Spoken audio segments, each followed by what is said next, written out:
क्या डालेंगे? हेडिंग डालेंगे सब लोग, relationship between APC and APS. ठीक है जी, हेडिंग डालेंगे relationship between APC and APS. Relationship between APC and APS, ये रिलेशनशिप आपको डालना है। ठीक है जी। अब यदि आप एपीसी की बात करें तो जैसे कि हम लोगों को तीन चीज बहुत अच्छे से पता है। क्या पता है? एपीसी का फॉर्मूला आप सभी को पता है कि एपीसी का फॉर्मूला सी अपॉन वाई होता है। यस और नो? क्लियर है? ये क्वेश्चन नंबर 1। साथ ही साथ आप लोगों को ये भी पता है कि एपीएस का फॉर्मूला क्या होता है? एपीएस का फॉर्मूला होता है एस अपॉन वाई। ये भी आप लोगों को तक पता है बात, तो ये क्वेश्चन नंबर 2 हो जाएगी। और साथ ही साथ आप लोगों को ये भी पता है कि इनकम जो है वो कंजम्पशन और सेविंग का सम होता है। ये क्वेश्चन नंबर हो गई 3। ये तीन बातें मैंने आप लोगों को कई बार बता दी है। ठीक है। यदि मैं आप लोगों से ये कहूं कि थर्ड इक्वेशन में दोनों तरफ में y से डिवाइड कर दूं कि बोथ साइड्स एक second, divided by both sides divided bye y in equation 3। Equation 3 में दोनों तरफ y से डिवाइड करने पे, तो y को y से डिवाइड करिए, c को y से डिवाइड करिए और s को y से डिवाइड करिए। कर देंगे सबको डिवाइड, सबको y से डिवाइड कर दिया। अब यदि मैं डिवाइड करूंगा तो इसे डिवाइड करने से 1 आएगा। ये बात तो सबको समझ में आ रही है। और सी अपॉन वाई क्या होता है? इक्वेशन फर्स्ट में देखिए, एपीसी होता है। और एस अपॉन वाई क्या होता है? एपीएस होता है। ठीक है जी। ये कहां से आ गया? ये आ गया फ्रॉम इक्वेशन 1 एंड इक्वेशन 2। तो आई होप आप लोगों को चीजें अच्छे से क्लियर हो गई होंगी। ठीक है जी। तो ये जो है कुल मिला के आप लोगों का ये एक रिलेशनशिप है जो मैंने आप लोगों को अच्छे से करा दिया है। ठीक है जी। अब समझने वाली बात यह है कि यदि आप लोगों को एपीसी की वैल्यू निकालनी है, एपीसी की वैल्यू निकालनी है तो उसमें आप 1 माइनस एपीएस कर सकते हैं, या आप लोगों को अगर एपी एस की वैल्यू निकालनी है तो आप 1 माइनस एपी सी भी कर सकते हैं। ये दोनों तरीके से आप ये वैल्यूज निकाल सकते हैं। ठीक है जी। अब आप लोग एक चीज नोट करके याद रखिएगा, वो नोट करके क्या याद रखना है कि APC and APS are are inversely related. दोनों में कैसा रिलेशन होता है? इनवर्स रिलेशन होता है। मतलब मेरे कहने का मतलब है दैट इज, यदि आप एपीसी बढ़ाएंगे तो आपका एपीएस ऑटोमेटिकली कम हो जाएगा, और यदि आप एपीसी कम करेंगे तो आपका एपीएस ऑटोमेटिकली बढ़ जाएगा। ठीक है जी। ये एक रिलेशनशिप क्लियर हो गई सभी को। और नोट करते हुए चलिएगा जी, पहले ही बता रहा हूँ मैं आपको, साथ साथ नोट करते हुए चलिएगा। अगर आप सभी बच्चों का ये नोट हो गया है तो फटाफट से ए फॉर एप्पल टाइप कर दीजिए, प्रेस ए। यदि आप लोगों ने ये नोट डाउन कर लिया है तो जल्दी से सभी बच्चे एक बार इसको ए प्रेस करेंगे।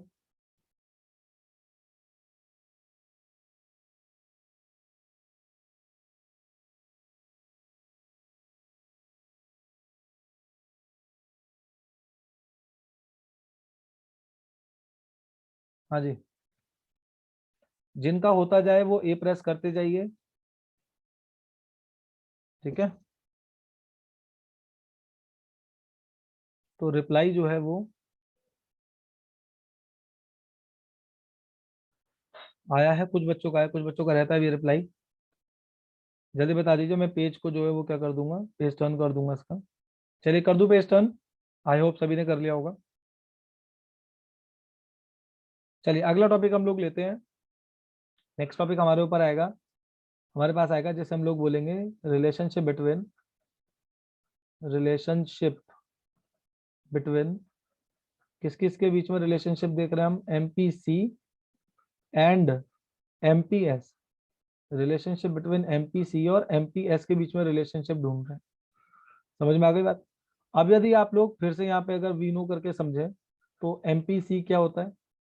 एमपीसी का formula delta C by delta Y, equation number 1। And इसी की तरह अगर आप एमपीएस में देखेंगे तो एमपीएस में फॉर्मूला क्या आएगा, delta S by delta Y, equation number 2। और साथ ही साथ यदि आप ये देखेंगे कि y जो होता है वो c प्लस एस के इक्वल होता है, तो यदि y में चेंज आएगा तो c में भी चेंज आएगा और s में भी चेंज आएगा, आएगा या नहीं आएगा। तो अगर मैं ये क्वेश्चन नंबर 3 हो गई तो मैं लिखूंगा कि both sides divided by delta Y in equation 3। Equation 3 में दोनों तरफ डेल्टा वाई से डिवाइड करने पे, तो delta Y by delta Y, delta C by delta Y और delta S by delta Y. Clear हो गई बात। तो यदि मैं डिवाइड करूंगा तो क्या आ जाएगा जी, ये कट के आ जाएगा 1 1 आ गया, और इसे डिवाइड करूंगा तो क्या आ जाएगा, ये आ जाएगा एम पी सी, और इसे डिवाइड करूंगा तो ये आ जाएगा एम पी एस। ये कहाँ से आया है आपका, from equation 1 and equation 2। Clear हो गई बात अच्छे से। तो ये आप लोगों का मैंने एक रिलेशनशिप क्लियर कर दिया है, ठीक है जी।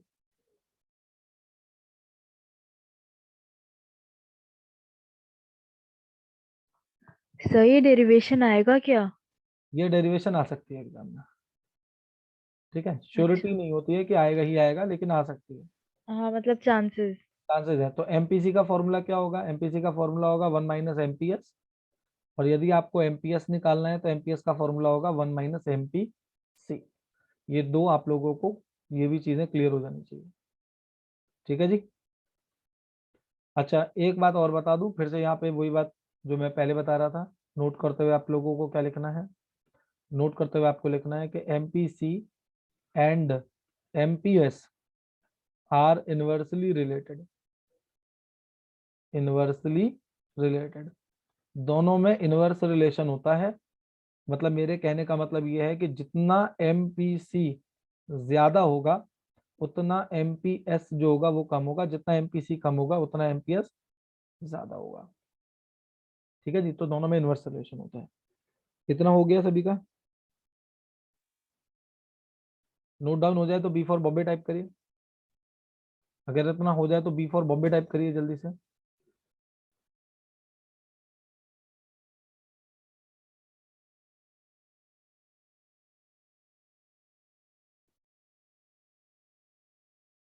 बी फॉर बॉम्बे जिसका होता जाए बी फॉर बॉम्बे।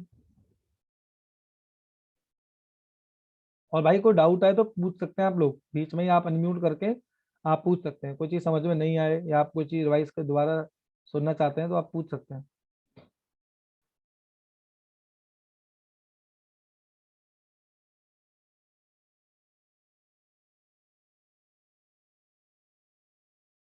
ठीक है,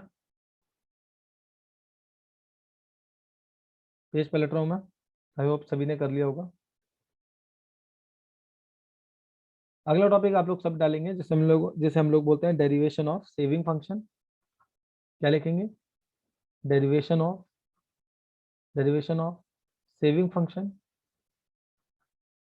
एस फंक्शन का डेरिवेशन हम लोग करने जा रहे हैं, एस फंक्शन का, किससे, फ्रॉम फ्रॉम सी फंक्शन। मतलब एक तरीके से कंजम्पशन फंक्शन से हम लोग सेविंग फंक्शन को निकालना सीखेंगे। और इसको निकालने से पहले एक चीज आप लोगों को मैं बता दूं, आप लोगों को पता होगा कि जब इनकम जीरो होती है तो उस लेवल पे जो भी कंजप्शन करते हैं वो हमारा क्या कहलाता है, ऑटोनोमस कंजप्शन। सबको पता होगा ऑटोनोमस कंजप्शन कहलाता है, ठीक है जी। और जो हम लोग सेविंग करते हैं वो हमारी ऑटोनोमस सेविंग होती है। और सभी को पता है कि ऑटोनोमस सेविंग कैसी होती है, नेगेटिव होती है। ये सभी को पता है कि ऑटोनोमस कंजम्पशन जो होता है वो पॉजिटिव होता है और ऑटोनोमस सेविंग हमेशा नेगेटिव होती है। और एक बात जो कि सब बच्चे अच्छे से जानते हैं कि ऑटोनोमस कंजम्पशन और ऑटोनोमस सेविंग सेम होती है। ऑटोनोमस कंजम्पशन जो होती है, ऑटोनोमस कंजम्पशन और ऑटोनोमस सेविंग सेम होती है हमेशा, ठीक है ना। बस वो पॉजिटिव होता है और नेगेटिव होता है, इसीलिए ऑटोनोमस सेविंग को आप एस बार से भी या माइनस सी बार से भी दिखा सकते हैं। समझ में आया, माइनस सी बार से भी दिखाओगे तो भी ऑटोनोमस सेविंग ही दिखाई देता है, ठीक है जी। ये चीज मैं पहले ही बता दिया आप लोगों को, इस बात में तो किसी को कोई प्रॉब्लम नहीं है। अगर ऑटोनोमस कंजम्पशन अगर सपोज करो +40 है तो ऑटोनोमस सेविंग क्या होगा, -40 होगा या नहीं होगा, मतलब आपने ऑटोनोमस कंजम्पशन के आगे ही एक माइनस लगा के लिख दिया है। क्लियर हो गई बात, ये चीज पता होना जरूरी है, अदरवाइज फिर दिक्कत हो जाती है। अब आगे समझिए, अब कहानी ये कहती है कि सबको ये पता है, वी नो, हम अच्छे से जानते हैं, क्या जानते हैं हम लोग, कि कंजम्पशन फंक्शन जो होता है, सी फंक्शन, वो कैसा होता है, कंजम्पशन फंक्शन सी बार प्लस बी वाई होता है, सब जानते हैं। ये क्वेश्चन नंबर 1 हो गई। और साथ ही साथ आप ये भी जानते हैं कि इनकम जो होती है वो कंजम्पशन और सेविंग का सम होता है। ये क्वेश्चन नंबर क्या हो गई, ये क्वेश्चन नंबर हो गई 2, या ये क्वेश्चन नंबर 2 भी छोड़ दीजिए, ये क्वेश्चन नंबर 2 भी छोड़ दीजिए, इसे 1 देने की भी जरूरत नहीं है, इसे 1 दे दीजिए, इसे 1 दे दीजिए। अब मैं ये लिखूंगा on putting value of C, value of C in equation 1। पहली इक्वेशन में सी की वैल्यू पुट करने पे, सी की वैल्यू क्या है, सी की वैल्यू ये है पूरी, क्या है, सी की वैल्यू है, सी की वैल्यू है सी बार प्लस बी वाई, ये पूरी सी की वैल्यू थी, और प्लस एस तो है ही, जो है तो रहेगा ही। अब क्या होगा, जब मैं, अगर मैं इसे ध्यान से देखूं तो मैं इन वैल्यूज को इधर लेके जाऊंगा, इस पूरे ब्रैकेट को इधर लेके जाऊंगा। जब मैं इस पूरे ब्रैकेट को इधर लेके जाऊंगा तो क्या हो जाएगा, तो ये ब्रैकेट माइनस में हो जाएगा, सी बार और बी वाई नेगेटिव हो जाएंगे। ये बात सबको समझ में आ रही है, आ रही है बात सबको समझ में। अब समझने वाली बात ये है कि अगर मैं ब्रैकेट ओपन करूंगा तो सी बार भी नेगेटिव हो जाएगा और बी वाई भी नेगेटिव हो जाएगा, हाँ या ना। अब क्योंकि अगर आप ध्यान से देखें तो y और y जो है, y और y जो है वो दोनों जगह y और y सेम है, तो क्या मैं ऐसे कर सकता हूँ कि y और बी वाई एक तरफ कर लूँ मैं। तो इसमें से अगर मैं y कॉमन लूंगा तो क्या आ जाएगा, यहाँ बचेगा 1, यहाँ बचेगा b, और यहाँ बचेगा y। ठीक है जी। तो ये आप लोगों का क्या आ गया, ये आप लोगों का एक तरीके से सेविंग फंक्शन आ गया, जिसमें से आपको पता है कि माइनस सी बार कुछ नहीं है, ये आपकी ऑटोनोमस सेविंग है। ठीक है जी। और ये आपका 1 माइनस बी क्या है, एमपीएस है, और वाई आपकी इनकम है। और जब भी आप इनकम और एमपीएस की मल्टीप्लाई करते हैं तो वो इंड्यूस्ड सेविंग निकलती है। क्या निकलती है, इंड्यूस्ड सेविंग। तो क्लियर हो गई बात, क्लियर हो गई बात। आप लोग सेविंग फंक्शन को वैसे ऐसे लिखते हो, S bar plus 1 minus B Y, पर लेकिन जैसे मैंने बताया था एस बार और माइनस सी बार सेम ही चीज है, तो आप यहाँ पे एस बार लिख दीजिए या माइनस सी बार लिख दीजिए, बात वही है। ठीक है। आई होप लॉजिक क्लियर हो गया सबको, नोट डाउन कर लीजिए। अगर जिसका ये नोट डाउन हो गया हो फटाफट से सी फॉर कैट टाइप करेंगे, जिसका ये हो गया हो सी फॉर कैट टाइप करेंगे जल्दी से।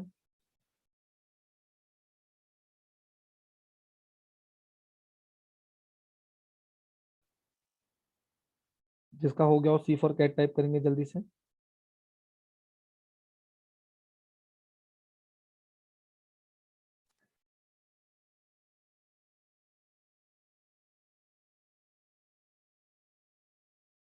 जिसका होता जा रहा है please don't waste the time.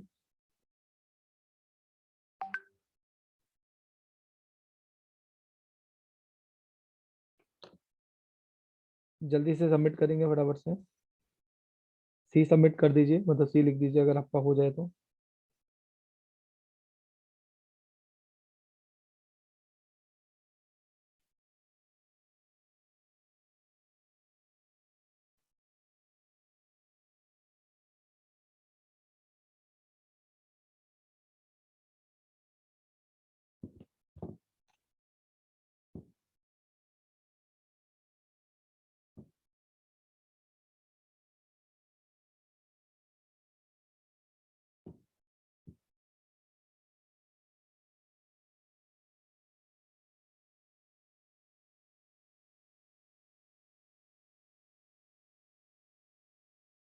चलिए जी, डन इतना। अब लोग आप लोग हेडिंग डालेंगे, क्या मैं कराने जा रहा हूँ उसकी हेडिंग डालेंगे, डेरिवेशन ऑफ सेविंग कर, सभी का हो गया है। हेडिंग डालेंगे सभी बच्चे, डेरिवेशन, अभी तक डेरिवेशन ऑफ सेविंग फंक्शन था। अब हम लोग अभी मैंने फंक्शन को डेरिवेट करना बता दिया है। आप चाहे, अच्छा ये भी तो हो सकता है, ये तो मैंने फंक्शन से मतलब सेविंग फंक्शन से हम लोग गए कंजम्पशन फंक्शन की तरफ। अगर ऐसे आ जाए एग्जाम में, अगर इसी का उल्टा आ जाए तो कर लोगे नहीं कर लोगे। जैसे अगर कह दे कि भाई डेरिवेशन ऑफ इस बार कंजम्पशन फंक्शन निकालना है, किससे निकालना है, फ्रॉम फ्रॉम सेविंग फंक्शन से, तो बिल्कुल वैसे ही करेंगे। ठीक है जी। कैसे करेंगे जी इसको, बड़े आसान तरीके से, कि वी नो, हम अच्छे से जानते हैं कि सेविंग फंक्शन क्या होता है। वैसे तो आप S bar plus 1 minus B Y लिखते हो, लेकिन मैंने कहा था इसी को हम लोग क्या लिख देते हैं, minus C bar plus 1 minus B Y. Clear है, दोनों चीजें सेम ही चीजें दिखाती हैं। और साथ ही साथ आप लोग ये भी जानते हो कि y जो होता है वो c प्लस एस का सम होता है। आया ना इक्वेशन नंबर 1। अब क्योंकि हमें सेविंग की वैल्यू पता है, यहाँ से यहाँ तक सेविंग की वैल्यू होती है, तो हम लिखेंगे on putting the value of s in equation 1।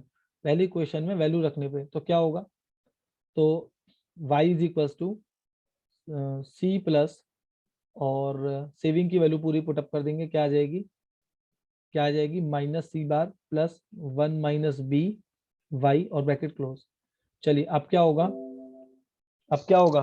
अब इस पूरे ब्रैकेट को वहां दूसरी तरफ लेके आइए, पूरे ब्रैकेट को दूसरी तरफ लेके आएंगे तो क्या हो जाएगा y minus C bar plus 1 minus B Y और c यहीं रह जाएगा। अब क्या होगा, जैसी वैल्यूज खुलेंगी साइन चेंज हो जाएंगे, सी बार जो है वो पॉजिटिव हो जाएगा। ठीक है जी। इसके अलावा आपका जो ब्रैकेट है उसके बाहर माइनस आ जाएगा, उसको भी खोलेंगे आगे तो क्या आ जाएगा, खोल लीजिए इसको भी, तो ये हो जाएगा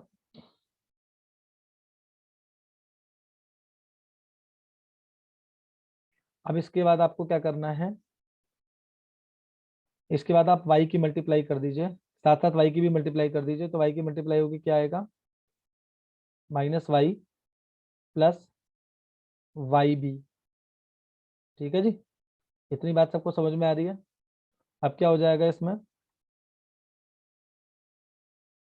अब क्या हो जाएगा इसमें, ये इससे ये कैंसिल हो जाएगा आपका, माइनस वाई से प्लस वाई कैंसिल हो जाएगा, तो बचेगा क्या, तो आपका बचा सी बार और क्या बचा आपका बी वाई, और ये आ गया आपका सी, तो ये आपका कंजम्पशन फंक्शन आ गया।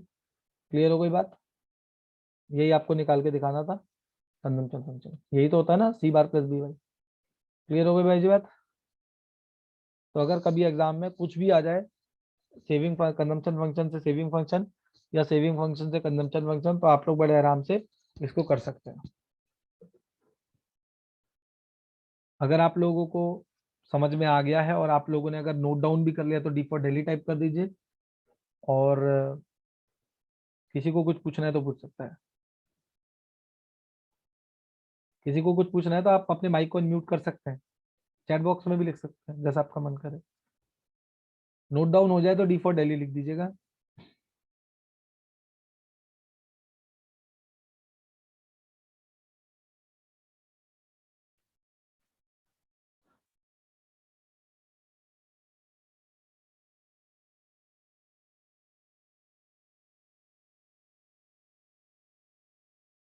संडे की क्लास में मैंने ये वाला टॉपिक नहीं कराया था, मतलब ये सी फंक्शन फ्रॉम एस फंक्शन ये नहीं कराया था नोट्स में, तो नोट ऐड कर लीजिएगा इसको, संडे की क्लास में ये नहीं हुआ था।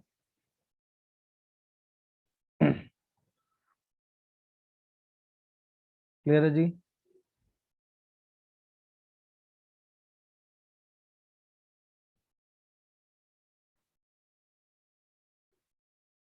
पेज टर्न कर दूं, कोई अब ऐसा तो नहीं है जो लिख रहा हो, नोट डाउन हो गया होगा सबका। अब जो मैं करने जा रहा हूँ आप लोगों का टॉपिक वो क्या है, हेडिंग डालेंगे डेरिवेशन ऑफ सेविंग कर्व। अब इस बार कर्व की डेरिवेशन करेंगे, derivation of saving curve from consumption curve consumption curve. अब समझिएगा कैसे डेरिवेशन होती है। इसको करने के लिए जब आप लोग इसे मतलब करेंगे तो आप लोग मेरी बात को जरा ध्यान से समझिए, मैं क्या समझा रहा हूँ, कि सबसे पहले आप लोगों ने या तो लेफ्ट में डायग्राम बना के राइट में लिखिए, या राइट में लिख के लेफ्ट में डायग्राम बनाइए, मतलब जो जैसा आपका मन करे आप ऐसा कर सकते हैं। एक तरफ डायग्राम होना चाहिए, एक तरफ आपको लिखना है। मैंने क्या करा है, मैंने राइट में डायग्राम लिया है, आप देख सकते हैं कि राइट में मैं डायग्राम बना रहा हूँ, पहले मुझे देख लीजिए, जल्दबाजी ना करें, पहले मुझे देख लीजिए। इस तरीके से आपको जो है डायग्राम बनाना है, और एक डायग्राम नहीं बनेगा, 2 डायग्राम बनेंगे। तो थोड़ी पेज की लेंथ अच्छी लीजिएगा। कुछ बच्चे क्या करते हैं, पहला डायग्राम एक पेज पे लिखेंगे और दूसरा जो डायग्राम है वो अगले पेज पे बना देते हैं। ऐसा नहीं करना है, क्योंकि ये डेरिवेशन है, तो दोनों डायग्राम साथ में ही बनेंगे। इस बात का ध्यान रखिएगा, क्योंकि ये डेरिवेशन है, आप डेरिवेट कर रहे हैं, तो दोनों जो डायग्राम है वो साथ में ही बनेंगे। ऊपर नीचे मैं डायग्राम बनाऊंगा। अब क्योंकि मैं डायग्राम ऊपर नीचे बना रहा हूं, तो जरा ध्यान से देखिएगा ऊपर नीचे बनाने की क्या कला होती है। जब भी आप लोग ऊपर नीचे बनाए तो याद रखिएगा, जहां पे ये वाई एक्सिस खत्म हो रही है, आपकी ये वाई एक्सिस यहाँ से शुरू, मतलब ओरिजिन से शुरू होकर वाई पे खत्म हो रही है, बिल्कुल उसी के ही पैरेलल, या पैरेलल तो नहीं बोलूंगा, बिल्कुल उसी के नीचे, जहां से आप ओरिजिन है, बिल्कुल वहीं से ही मुझे पॉइंट लेना है। ठीक है, बात समझ में आ गई। कभी बिल्कुल ऐसा मत करना, कुछ बच्चे क्या करने लगते हैं, या ऐसे बना देते हैं, कुछ बच्चे थोड़ा ऐसे बना देते हैं। आप यदि ऐसे टेढ़ा मेढ़ा बनाएंगे तो कभी भी आप अच्छी डेरिवेशन नहीं कर पाएंगे। सर वॉइस क्लियर नहीं है, एक बार मेरी वॉइस चेक करिए। मेरी वॉइस में दिक्कत है? सर अभी ठीक हो गई। अब ठीक हो गई? हाँ। चलिए कोई बात नहीं। तो अब क्या करना है, मैं आपको ये बता रहा था कि डायग्राम, जब भी डायग्राम के नीचे डायग्राम बनाते हैं, इसको वर्टिकल पैनल बोलते हैं। डायग्राम के नीचे डायग्राम बनता है वो वर्टिकल पैनल होता है। जो डायग्राम के साइड में डायग्राम होता है वो हॉरिजॉन्टल पैनल होता है। ऐसे कई सारे डायग्राम जो है आप लोगों को देखने के लिए अपनी इकोनॉमिक्स में मिलेंगे। 12th क्लास में तो ज्यादातर आप लोगों को वर्टिकल पैनल मिलते हैं, लेकिन जैसे ही आपको लोग ग्रेजुएशन करेंगे या पोस्ट ग्रेजुएशन करेंगे, वहां पे आपको जो पैनल्स मिलेंगे वो वर्टिकल के साथ हॉरिजॉन्टल पैनल भी मिलते हैं। मैं आपको ये पैनल की कहानी बताता हूँ। क्या होता है कि जब भी हम लोगों को रिलेशनशिप दिखाना होता है 3 वेरिएबल में, अब 2 वेरिएबल में रिलेशनशिप दिखाने के लिए हम लोगों को एक सिंगल डायग्राम बहुत होता है। हम नॉर्मली क्या करते हैं, जब हम लोगों को 2 वेरिएबल में रिलेशनशिप दिखाना होता है तो हम ऐसे डायग्राम दिखा देते हैं, एक वेरिएबल को यहाँ दिखा देते हैं, एक यहाँ दिखा देते हैं और डायग्राम बना देते हैं। तो आप समझ रहे होंगे कि 2 वेरिएबल के लिए एक सिंगल डायग्राम सफिशियंट होता है, लेकिन जब हम लोगों को 3 वेरिएबल के अंदर डायग्राम बनाना होता है तो याद रखिएगा हम पैनल का यूज करते हैं। मतलब हम लोग 2 डायग्राम का यूज करते हैं। और वो 2 डायग्राम कैसे बनते हैं वो समझिए। वो 2 डायग्राम या तो वर्टिकली ऊपर नीचे बन सकते हैं इस तरीके से, या हॉरिजॉन्टली बन सकते हैं, मतलब लेफ्ट राइट बन सकते हैं। अब हॉरिजॉन्टल कब बनेंगे और वर्टिकल कब बनेंगे ये भी मैं आप लोगों को समझाऊंगा। आप ये समझिए कि मैंने जो रिलेशनशिप दिखाना है, बेसिकली इसमें रिलेशनशिप में क्या क्या यूज होगा, सेविंग यूज होगा यानी एस यूज होगा, कंजम्पशन यूज होगा यानी सी यूज होगा, और इनकम यूज होगी यानी वाई यूज होगी। मतलब ये 3 एलिमेंट जो है मैं यूज करने जा रहा हूँ। क्लियर हो गई बात? तो इसमें से कॉमन एलिमेंट क्या है ये बताइए, कॉमन एलिमेंट क्या है? इसमें से कॉमन एलिमेंट भी तो होगा कोई, जिसका वाई वाई वाई एक कॉमन एलिमेंट है, जिसका जिसका रिलेशन हम सबसे देखते हैं। तो उस कॉमन एलिमेंट को आप दिखा कौन से एक्सेस पे रहे हो ये भी मैटर करता है। कॉमन एलिमेंट को क्योंकि मैं एक्स एक्सिस पे दिखा रहा हूं, ध्यान से देखिए, कॉमन एलिमेंट को मैंने किस पे दिखाने की कोशिश करी है, यहाँ पे इनकम को किस पे दिखाने की कोशिश करी है मैंने, एक्स एक्सिस पे। और नीचे वाले डायग्राम में भी मैं किस पे दिखाना चाहता हूं उसे, ऐसा तो नहीं है नीचे वाले डायग्राम में मैं उसे कहीं और दिखा दूंगा, क्योंकि मैं नीचे वाले डायग्राम में भी उसे दिखाना चाहता हूं, एक्स एक्सिस पे ही दिखाना चाहता हूं। इसीलिए याद रखिएगा, मैंने जो ये पैनल बनाया है, ये मेरा पैनल जो है ये वर्टिकल पैनल है, ये वर्टिकल पैनल है। बच्चे कहते हैं सर आया समझ में, थोड़ा थोड़ा आया, अभी थोड़ा थोड़ा रह गया। मैं आपको तो बताता हूँ, अब आप पूरा ज्ञान दे देता हूँ। देखिए अगर यहाँ 0 है ऊपर वाले डायग्राम में, तो नीचे देखिए, नीचे वाले डायग्राम में बिल्कुल सीध में देखिए 0 है या नहीं है। क्लियर है बात? बात समझ में आई?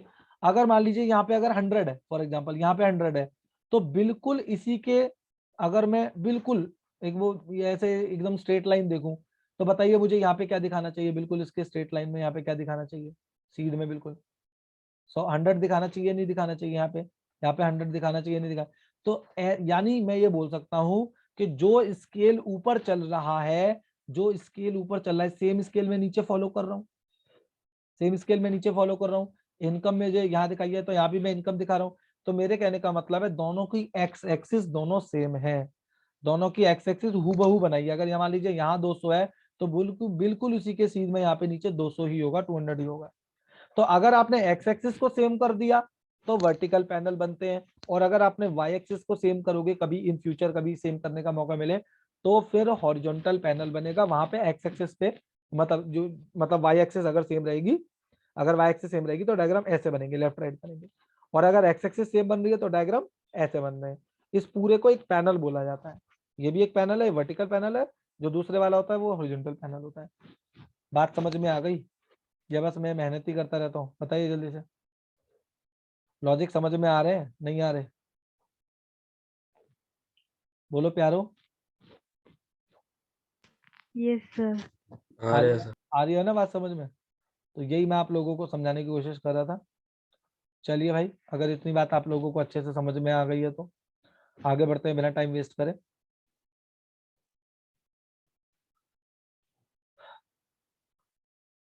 अब मैंने क्या किया, कहानी क्या कहती है? कहानी कहती है कि मैंने क्या करा, मैंने एक इनकम का कर्व बनाया। कहानी कहती है मैंने किसका कर्व बनाया? अब क्योंकि मैं डायग्राम बना दूंगा ना, अब ये जो मीटिंग है ये आपकी लास्ट 10 मिनट की मीटिंग बच रही है।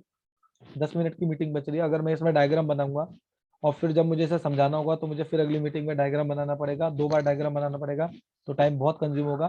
तो डायग्राम इस तरीके से वर्टिकली, मतलब पैनल की जगह छोड़ दीजिएगा, पैनल की जगह छोड़ दिया ऐसा पैनल बना के। और जो लिखने वाला मैटर है पहले 10 मिनट पहले वो लिख लेते हैं फटाफट से, फिर मैं आपको अगली मीटिंग में से समझाऊंगा कि मैं क्या कहना चाह रहा था। ठीक है, लिखना शुरू करें? ठीक है जी, टाइम को सही तरीके से इस्तेमाल करते हुए इसको लिखना शुरू करते हैं। लिखना शुरू करेंगे, मैं लिखवाऊंगा, जरा लिखिए, ऐसे लिखिए। वी नो दैट, फटाफट फटाफट नोट डाउन करेंगे। अच्छा, नोट डाउन करने के लिए कैमरे की तो जरूरत नहीं है ना, कैमरा ऑफ कर दूं? देखिए फटाफट से, we know that consumption and saving curves, consumption and saving curves are complementary curves, are complementary curves, are complementary curves। ठीक है जी, कॉम्प्लीमेंट्री कर्व्स मतलब जो दो चीजें पूरा होके तीसरी चीज को बनाए। मतलब आपने देखा होगा कि कंजम्पशन और सेविंग को जोड़ने पे तब जाके कहीं इनकम बनती है। क्लियर है? इसलिए इसको कॉम्प्लीमेंट्री बोला जा रहा है। If one of the function is known, if one of the function, if one of the function is known, यदि एक फंक्शन पता हो पहले से ही, comma comma, then the then the other then the other can be easily obtained। यदि एक function पहले से ही पता हो, यदि एक फंक्शन पहले से ही पता हो, यदि एक फंक्शन पहले से पता हो तो दूसरा जो फंक्शन है वो आसानी से निकाला जा सकता है। और जैसा कि आप देख भी रहे थे, मैंने पीछे वाले पेजेस पे ये सब चीजें आपको सिखाई भी हैं। एक फंक्शन पता हो तो दूसरे को आसानी से हम लोग निकाल लेते हैं। क्लियर हो गई बात? आगे लिखते हैं, क्या लिखेंगे? Let let us understand, let us understand, let us understand, क्या सीखने जा रहे हैं हम लोग? Derivation of saving curve, derivation of saving curve, saving curve from consumption curve, from consumption curve,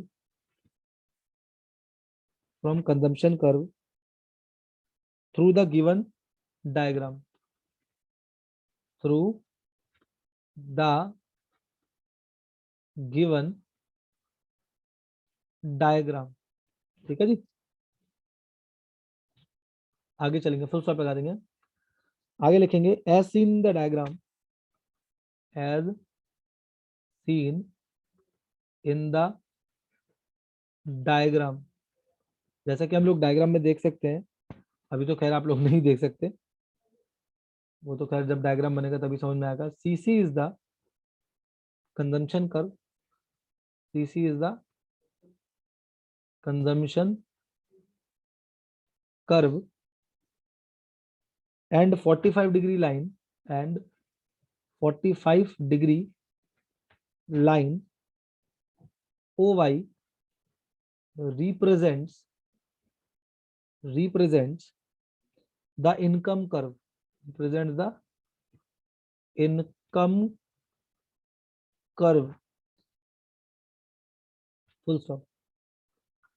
eight zero level of income, at zero level of income, zero level of income पर क्या देखा जाता है, क्या देखा जाता है, ऑटोनोमस कंजप्शन। अब इतना देखिए, जैसे मैं लिखता जा रहा हूँ और आप देखेंगे कि मैंने लिखते लिखते मैंने डायग्राम को भी पार कर दिया। प्लीज ऐसा मत कीजिएगा, मैं इसलिए लिख रहा हूँ ये सब इतना पास में क्योंकि मेरे को डायग्राम दोबारा बनाना है। आप मत लिखिएगा क्योंकि आपको थोड़ा स्पेस चाहिए होगा, थोड़ा स्पेस यहाँ और यहाँ चाहिए होगा, ताकि आपको मैं जो कुछ लेबलिंग वगैरह कराऊंगा तो उसके लिए आपको लिखने के लिए जगह चाहिए होगी। ठीक है, तो प्लीज आप इतना पास ले जाके एक्सेस के पास ले जाके मत लिखिए, थोड़ा वाई एक्सेस के पास जगह छोड़िए ताकि आप लोग जो है अपना जो है थोड़ा सा लिख सके, मतलब लेबलिंग कर सके। उसके लिए इतनी जगह छोड़ देनी सफिशियंट है बस, मतलब डायग्राम से देख लीजिएगा इतनी जगह सफिशियंट है, इतनी तो रखिएगा कम से कम। ठीक है जी, कराऊं आगे। तो कहाँ पे बात आ गई थी, autonomous consumption at zero level of income. Autonomous consumption जिसे हम लोग क्या बोलते हैं, that is C bar is equal to O C, is equal to O C, full stop हो जाएगा। पेज पलट दो भाई जल्दी, अगर हो गया हो तो फटाफट से, ए फॉर एप्पल जल्दी से टाइप करेंगे अगर हो गया हो तो, क्विक, टाइम वेस्ट कोई नहीं करेगा प्लीज, अगर हो जाए तो ए फॉर एप्पल बिना टाइम वेस्ट करे।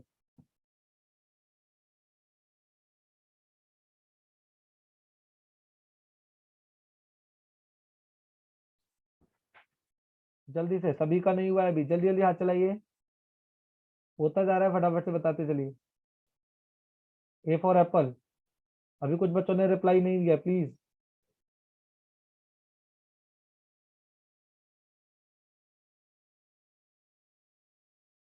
अभी सिर्फ 13 बच्चों ने रिप्लाई दिया है, 23 बच्चों को रिप्लाई देना है, 10 बच्चों ने रिप्लाई अभी नहीं दिया है, तेजी से।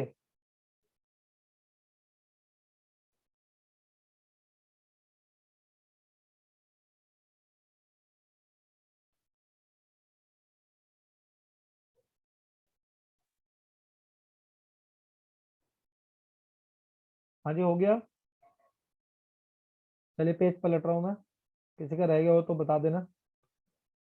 तो कहाँ तक हो गया हम लोगों का, इज इक्वल टू ओसी तक हो गया, ओसी तक हो गया ना, आगे बढ़ते हैं। इट मीन्स, वहीं पे मतलब उसी के आगे कंटिन्यू करना है, अभी अगली बुलेट नहीं है। It means, saving at zero, saving at zero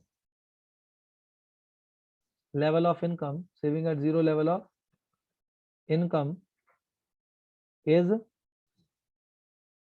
saving of zero level of income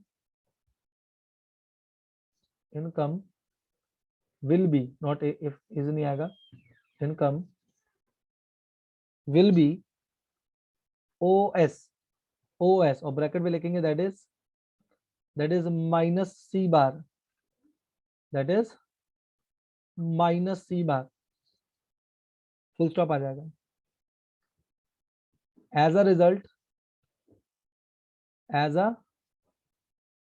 result, the saving curve will start from, the saving comma लगाते हुए curve will start from, the saving curve will start from the point S, the point S on the negative, on the negative y axis, on the negative, the saving curve will start from the point S on the negative y axis। ठीक है, इतना ही note down करिए फटाफट से।